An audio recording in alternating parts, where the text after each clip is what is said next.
La Trastienda Barroca, un podcast de Brecha, con Pablo Gigosos y Marina Cabello del Castillo. Bueno, buenas noches, Marina Cabello del Castillo, que estamos aquí otra vez. Hola Pablo, por fin a una hora no tan temprana como la última Sí, vez. eso es, que es que la otra vez nos tocó madrugar. Sí, nuestros ojos lo agradecen. Sí. Nuestras ojeras también. Pero sí, una vez más y esta vez con un tema diferente a lo que hemos hecho hasta ahora, que son las grabaciones históricas. Eso es, que nos apetecía un montón hablar de esto Exactamente. y de tener a este invitado, que ya os contaremos quién es, y nada. Yo he vamos. aprendido mucho con este tema, he tenido que investigar bastante porque no estaba puesta en ello y me parece muy interesante las conclusiones a las que hemos llegado. Vamos a hacer un pequeño recorrido por la historia de las grabaciones históricas y también haremos un resumen de lo que podemos encontrar en estas grabaciones, de lo que nos ha parecido a nosotros, ¿no?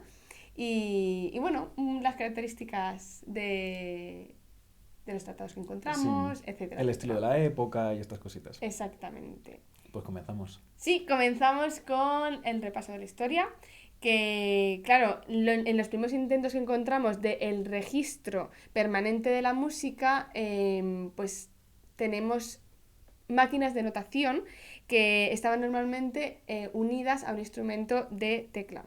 Y al parecer la primera máquina fue presentada en Inglaterra por Creed, que escribe: demostración de la posibilidad de hacer que una máquina escriba al momento las piezas musicales tan rápido como cualquier maestro puede tocarlas al órgano, clave, etc. Y esto está publicado por la Royal Society en 1747, bastante temprano. Sí, muy interesante. Y un invento parecido fue el melógrafo, concebido por Euler y hecho por Johann Hofeld en 1752. Y básicamente este invento son dos cilindros con una banda de papel pasando sobre ellos que marcaban las notas y la duración con unos lápices conectados al teclado. Esto es interesante, al final no son grabaciones, sino que son al final escritos. Claro. Nos queda, o sea, es un registro Registro escrito. Escrito, eso es. Exactamente. Esto luego no podíamos después reproducirlo para ver cómo era esa interpretación del músico en cuestión. Exactamente. Si somos capaces de leerlo, pues podríamos intentar interpretarlo, ¿no? O bueno, no sé si habrá alguna máquina que consiga descifrar todo Esto hoy en día. A esto no llegamos. Bueno, a partir de ahí hubo más intentos de máquinas similares que emplearon nuevos sistemas y ya hubo propuestas de reproducción del sonido, pero fueron fallidas hasta que llega Thomas Edison y el fonógrafo con cilindros. Que la primera grabación que encontramos es la voz del propio Edison con la letra de la canción Mary Had a Little Lamb en el 21 de noviembre de 1877, que además os dejaremos la grabación, el link de la grabación que hemos encontrado en YouTube. Sí, y... para que podáis escucharlo. Exactamente. Que además llama muchísimo la atención. Sí. Hombre, la calidad obviamente no es la mejor, pero es la primera grabación que encontramos, o sea que es algo muy especial. Y de todas maneras, si os interesa verlas y oírlas en primera persona, lo podéis ver en Nueva Jersey, en el museo dedicado a Thomas Edison, que tienen un par de grabaciones preservadas. De hecho, os dejamos la imagen para los que lo podéis ver de cómo son estas máquinas y bueno, los que nos oís pues podéis meteros para poder verlas, que son interesantes. Bueno, a partir de 1888 comienza el mercado de los fonógrafos con una versión mejorada. Columbia, que es la marca comercial más antigua autorizada en la grabación de sonido, que actualmente una subsidiaria de Sony, que eso sí que nos suena totalmente, que en este momento era una distribuidora y vendedora. Y continúa desarrollando esta máquina con Alexander Graham Bell, que conocido por la invención del teléfono. Y empezaron a hacer grabaciones de cantantes, instrumentistas y cómicos que se vendían por todo Estados Unidos y también por Europa a partir de 1890. Cómicos, ¿eh? Que es que esto era algo que yo...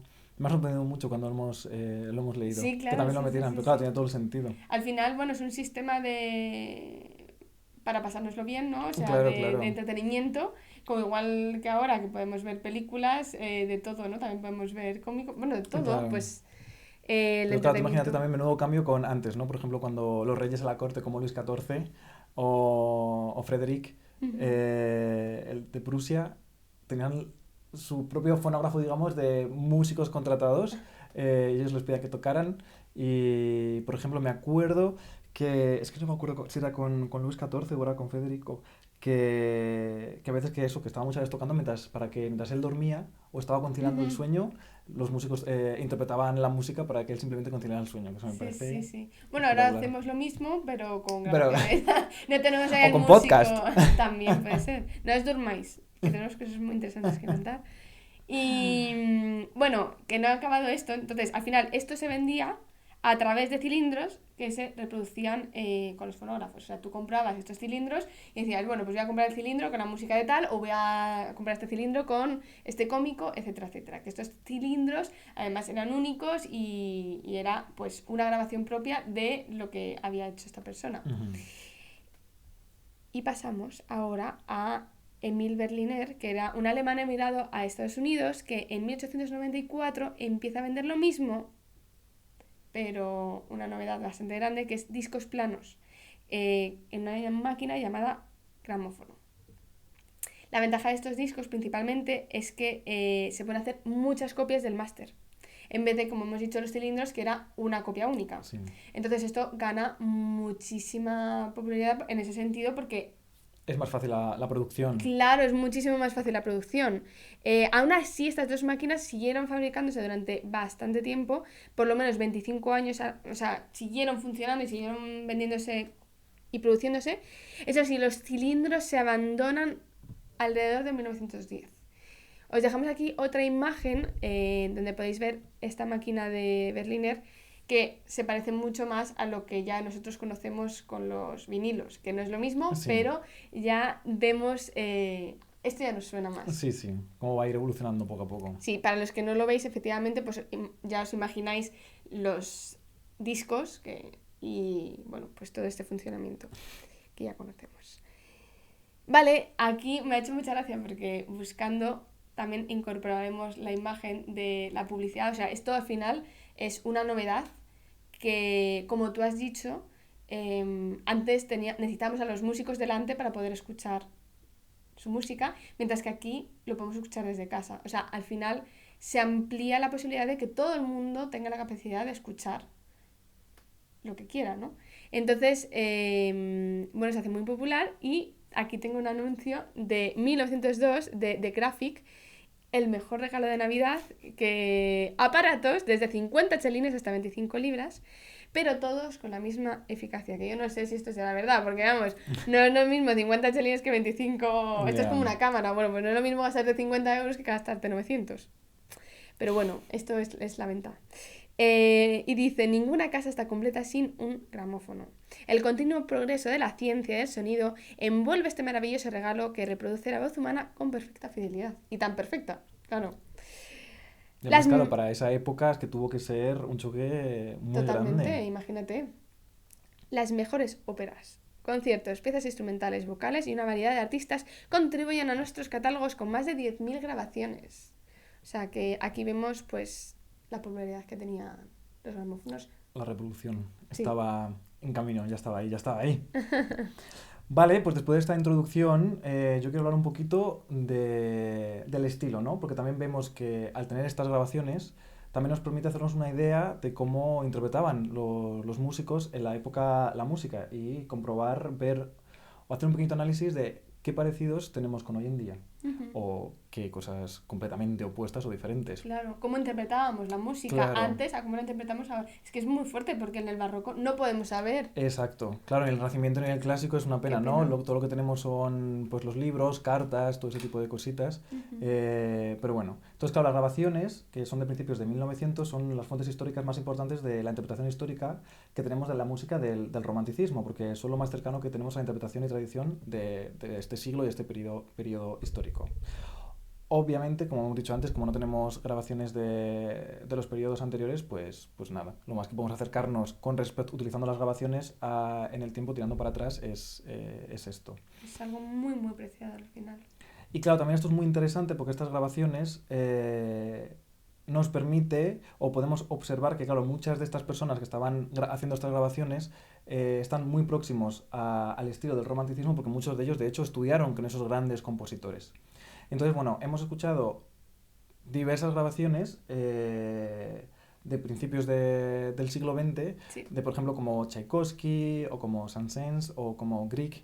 Sí, de hecho la grabación de Grieg, no era de Grieg, no me acuerdo ya cuál era, que era del propio compositor, que eso era súper interesante. Bueno, de Grieg no era, va da igual, me he colado. No, no te preocupes. Y Ah, entonces, sí, la de Grieg era ¿era de la de Grieg, Grieg? efectivamente, la de Grieg era de Grieg. Que, sí, perdón, la de Grieg era de Grieg, ya no estaba mal. Es que a mí me he puesto todo muy junto, entonces me he Sí, sí, liado, sí. pero sí. Y entonces, bueno, hemos escuchado esto y hemos decidido hacer como un batiburrillo, o bueno, más bien como juntar los elementos que hemos visto en común de estas interpretaciones, que nos han llamado la atención para cómo, si lo comparamos por cómo lo interpretamos hoy en día. Sí, grabaciones de hoy en día que tenemos de la misma música. Sí, bueno, grabaciones hoy en día cuando vamos a Sí, conciertos vemos que, o incluso como a nosotros, siendo estudiantes del siglo XXI, ¿no? Cómo ha sido la enseñanza en este aspecto. Y una de ellas, por ejemplo, ha sido el tempo. Ha habido varias características con respecto al tempo. La primera hemos visto que es que muchos de los tempos, hablo del tempo básico de la pieza, eran más rápidos de lo que luego después muchas de estas obras hoy en día se tocan. Y por otro lado, esa flexibilidad. Y flexibilidad con respecto a rubatos, es decir, que no era todo tan, al menos las grabaciones que hemos escuchado, no era todo tan metronómico, sino que tenían más libertad a la hora de jugar con el tempo, bien yendo hacia adelante o hacia atrás.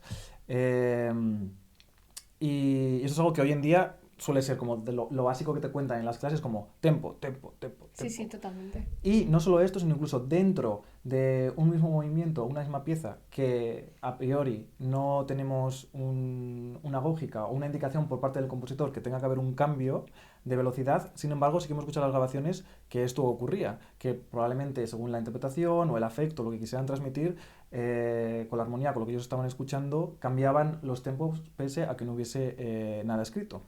Exactamente. Otra cosa que hemos visto es el tema melodía y acompañamiento, ¿no? O sea, muchas veces, incluso vamos a hablar de una pieza de piano que está tocando la misma persona, eh, escuchamos la melodía y el acompañamiento que no van juntos incluso en el primer beat. O sea, que van diferentes. Y eso a mí al menos me ha chocado muchísimo. Y también que la melodía se toma muchísima, como te has dicho, flexibilidad y también tenía inegalidad muchas de las veces. Sí. Y eso, muy sorprendida.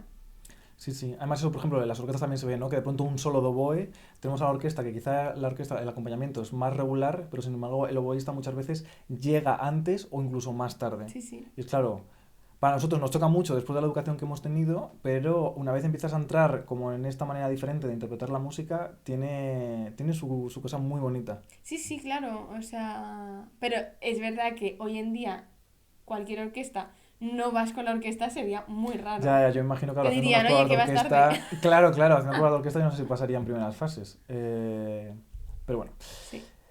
Después, por otro lado, el vibrato, Ujú. que hemos visto que, a diferencia de hoy en día, que el vibrato es algo que suele estar, que es continuo, que está siempre, bueno, esta es mi interpretación personal, también puedo entender que si entramos en un contexto histórico donde las orquestas a lo mejor no eran tan grandes como hoy en día o estaban empezando a crecer, claro, no es lo mismo.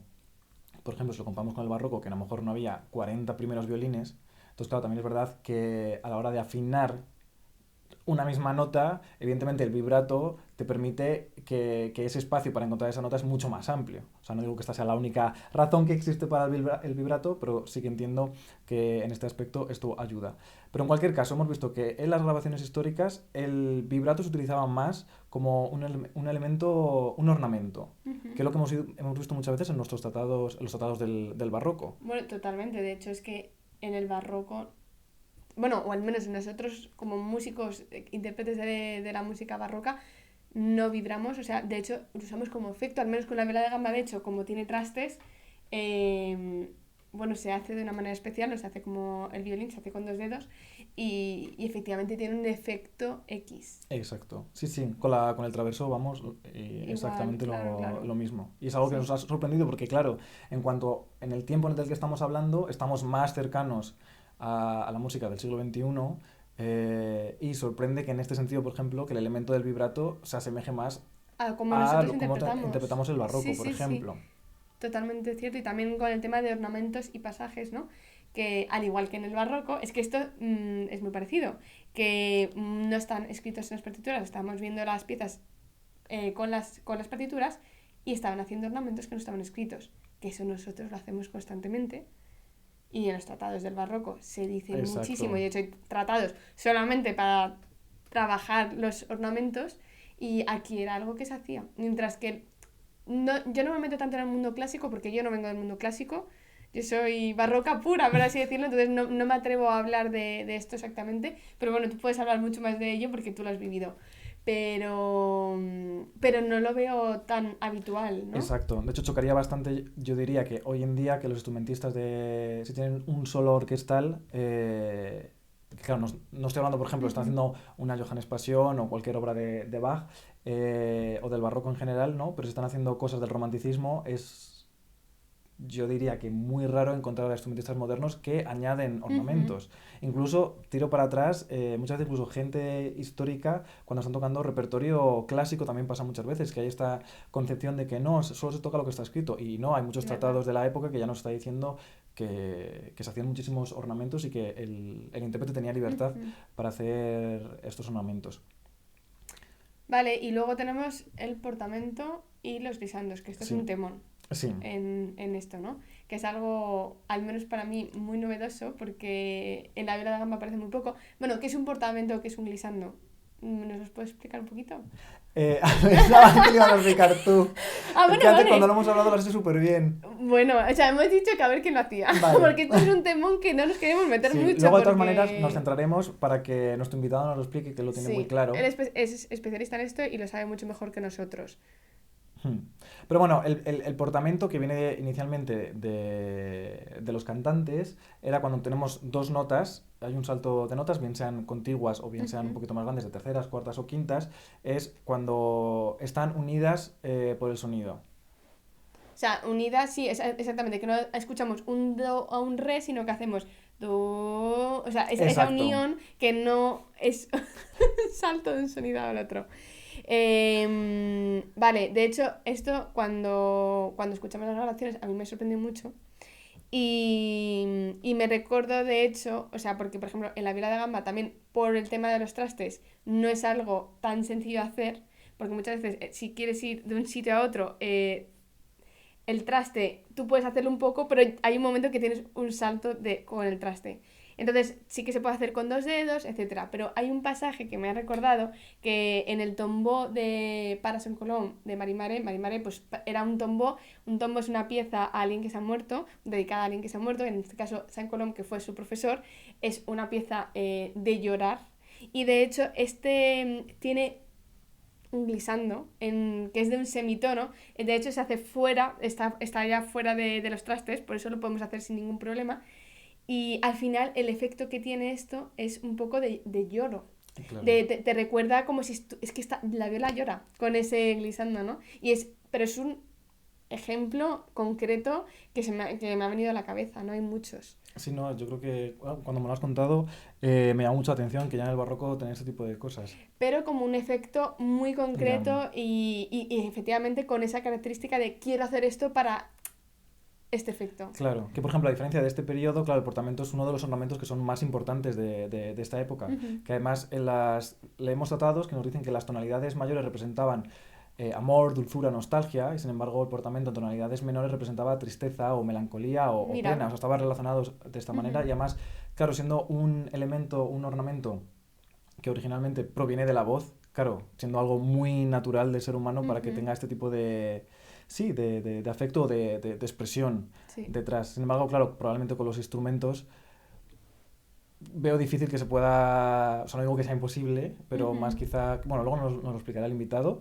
En el siguiente episodio. En el siguiente episodio, pero quizá más bien como un efecto sonoro que, bueno, quizá este afecto, pero bueno, que siempre se puede, la idea de la música, de los instrumentos es siempre tratar de buscar ese tipo de sonoridad similar a la voz, como vemos de hecho en muchos tratados, que al final con esto siempre vemos todos los instrumentos de los tratados históricos, todos son los más parecidos a la voz. Es verdad. Porque los hay de gamba, los hay de flauta, los hay de oboe, de todo. Es increíble. Sí. Vale, Pues quería mencionar, hay un tratado, Charles Dankla, no estoy seguro si se pronuncia así, en su Método Elementary du Violon, del Opus 41, nos escribe unos ejemplos donde nos escribe de hecho el portamento, que él indicaba dónde quería que estuviera hecho. Y de hecho escribe, deslizando ligeramente en la cuerda sin hacer oír las notas, que claro, esto es lo de el glissando o el portamento, o incluso dice deslizar con el tercer dedo. Y encontramos también otro tratado, Systematischer Unterricht, de Franz Josef Fröhlich, que es para instrumentos de viento, que menciona el uso de portamento en notas sucesivas, que claro, aquí luego voy a hablar de otro tratado que encontré.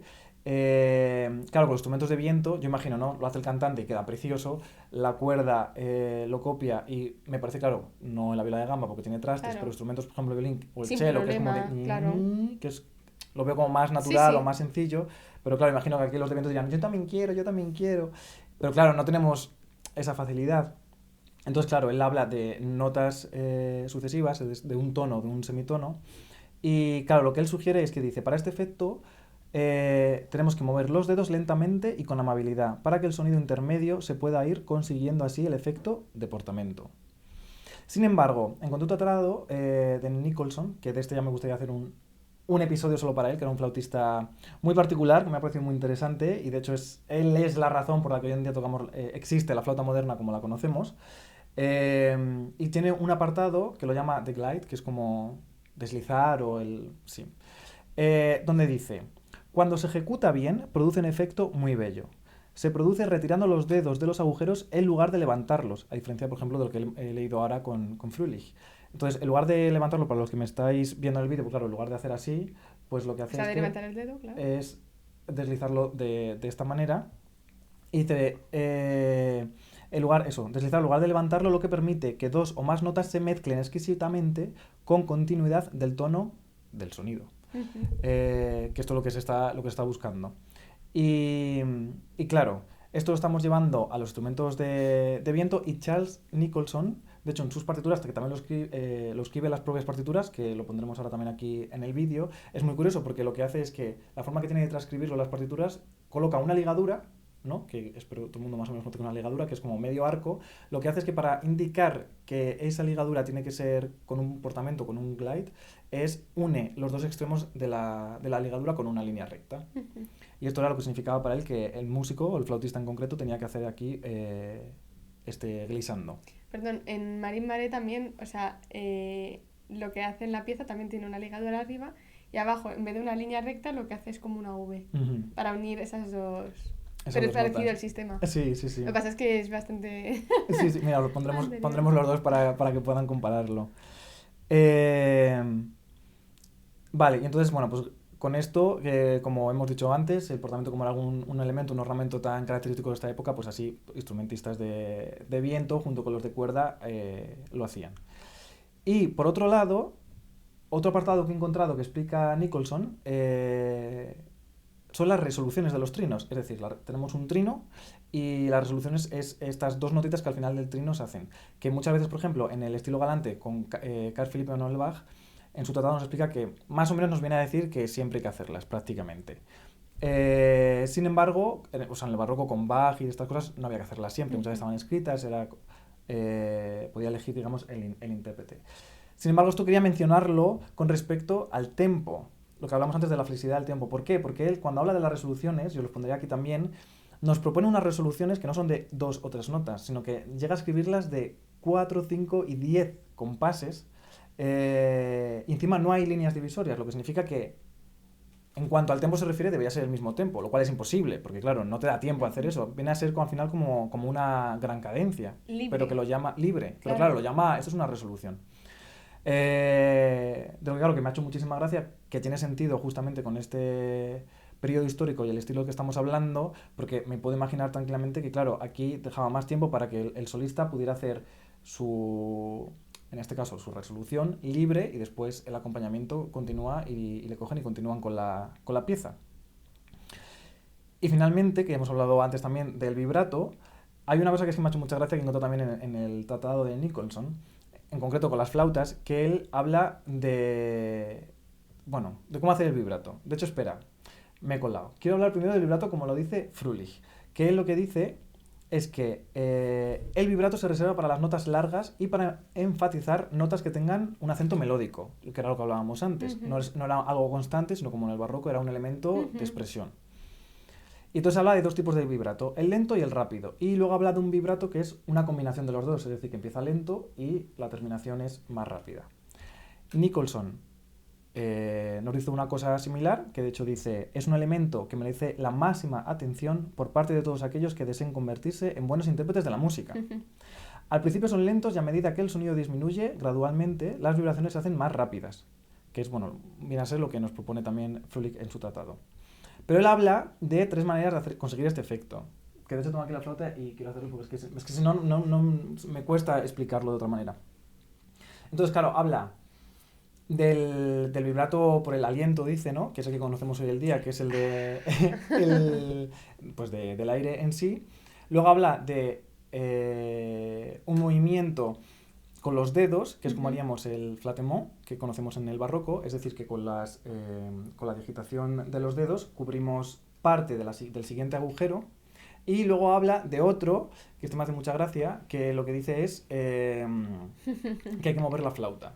Entonces, de hecho, sugiere que empecemos cuando hacemos un vibrato, que empecemos con el del aire y que si luego queremos que vaya más rápido, lo terminemos con el de moviendo la flauta. Entonces, el de aliento.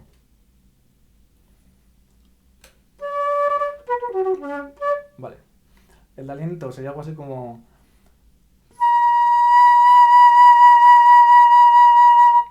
Luego, el de... como el flattement, digamos...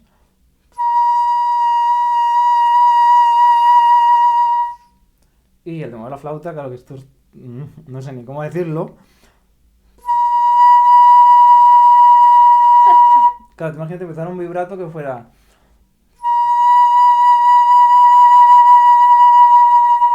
Es que es una cosa bastante rara. Sin embargo, esto lo comenté el otro día con una amiga, una vecina que también es flautista, de moderno, y me comentó que hace poco se había ido a Corea a hacer un concierto y que ella alucinó porque al parecer en Corea, en moderno, este tipo de vibrato moviendo la flauta temblando se hace hoy en día. Curioso, ¿eh? Que esto, bueno, me gustaría investigarlo. Y verlo también. Y verlo, sí, sí. Y vamos a seguir con las curiosidades de las grabaciones, cómo se hacían estas grabaciones, ¿no? Porque hoy en día es muy fácil, de hecho nosotros hemos grabado hace poquito nuestro CD, Sí. que va a salir para vosotros más o menos en un mes, que de hecho lo pondremos también en nuestra lista de Spotify. Y claro, actualmente tenemos todas las comodidades de Sí. cada uno tener nuestro micro, tener una persona que se encarga de todo, de poder incluso repetir si un trino no nos gusta cómo ha quedado. Sí, sí, ahora es súper cómodo. Pero claro, hay que contar que estas grabaciones al principio, lo primero, no había cortes, o sea, a grabar y lo que fuera. salía, claro. Y luego, por otra parte, al principio las grabaciones que encontramos son o de solistas o de solista con acompañamiento, pero bastante pequeño. Sobre todo, por ejemplo, las arias de ópera, al principio, pues eso, cantante y piano. Poco a poco se van introduciendo los instrumentos, incluso ya se graban óperas completas. Y de hecho tenemos esta imagen que podréis ver aquí, para los que no lo podéis ver porque nos estáis escuchando. Básicamente se puede ver un cono que es donde se grababa el sonido, que claro, solamente había uno para una orquesta bastante grande, como podéis ver ahí, todos súper cerca del cono porque no pueden separarse mucho, pero claro, para mí mi pregunta es cómo no se pegaban con el arco unos con otros, porque vamos, ahí todos los señores con sus bigotitos y sus trajes ahí muy bien vestidos, pero bueno, o sea, me ha parecido Sí, absolutamente increíble, sobre todo con el hoy en día y las grabaciones. Y nada, vamos a pasar con nuestras recomendaciones, que esta vez...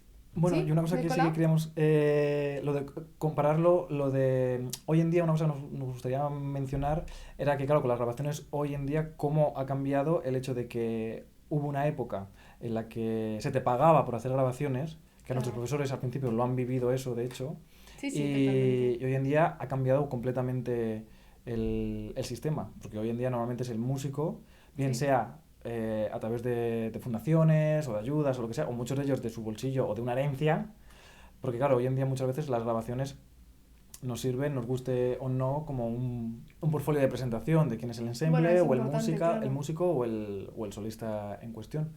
Claro, sobre todo lo que pasa antes, por ejemplo, nuestros padres mismos suelen tener sistemas de reproducción en casa Sí. muy buenos para CDs. O sea, yo recuerdo mis padres comprando CDs prácticamente cada semana. Mi Ya. casa está llena de CDs. Y es verdad que ¿qué pasa? Por ejemplo, hoy en día nosotros mismos tenemos ordenadores que ni siquiera tienen para meter el CD. Los coches también. O sea, yo al Ya. final en mi coche escucho a través de Spotify. Y es así. Entonces... Sí, porque no hay tampoco para que puedas tú meter un Claro, CD. claro. O sea, Lo cual es una los pena nuevos... porque, claro, es verdad que la calidad es diferente. Es un poquito diferente, sí, es verdad. Pero, bueno, ahora mismo más es casi una cosa de coleccionar Ya. algo y de tener el CD, ¿no? Que te haga esa ilusión de tener el CD.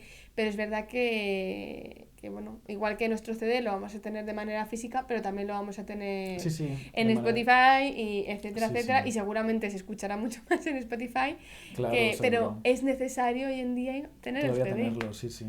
Entonces, bueno. Y sí, sí. Y es una pena nosotros no haber pillado la parte en la que se nos pagara por grabar. Sí, antes las discográficas Porque pagaban a los músicos eso, bastante dinero por un CD, porque al final los CDs se vendían como churros, sí, y hoy en día pues no. pues no.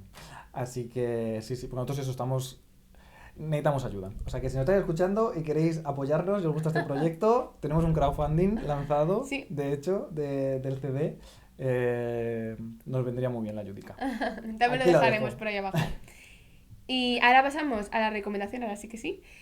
Pasamos a la recomendación de CDs, que en este caso no vamos a recomendar CDs, vamos a recomendar grabaciones que nos han parecido interesantes. Igualmente vamos a dejar la de Edison, que es una grabación muy... Bueno, la primera que Sí, sí, tenemos, muy particular. y me parece, aunque no sea de música, pero bueno, es muy curioso poder escucharla. ¿Y qué grabaciones has cogido? Ah, vale, me sabes empezar tú. Ah, vale. Como hemos estado hablando antes, y me parece muy interesante, desde que tenemos las grabaciones podemos observar y oír a los propios compositores muchas veces interpretando su propia música, bien sea como directores o bien sea como, bueno, pianistas, el instrumento que fuera. Mi compositor favorito desde que tengo 15 años, que seguro que muchos de vosotros no lo esperáis, es Igor Stravinsky, que a mí me encanta. Os dejaré aquí un enlace para que podáis ver una grabación donde él mismo dirigía su Pájaro de Fuego en Japón. Genial. Y por mi parte os voy a dejar una grabación de un área de Händel, del Mesías, que se llama Rejoice Greatly, by de Anna Case en 1922. Y, o sea, he cogido esta grabación, o sea, yo no soy tan metida en este mundillo, pero algo que sí que no he encontrado tan fácilmente áreas barrocas, o sea, no, al final es mi topic, es mi mundo, y me apetecía mucho escuchar cómo se interpretaba a lo mejor esta música barroca en 1922, y por eso he escogido esta grabación, que de hecho es de la compañía de Edison, así que nada, os lo dejamos todo abajo.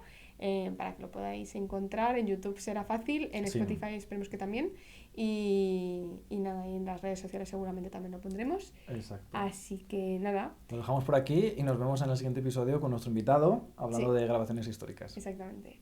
Chao. Hasta pronto.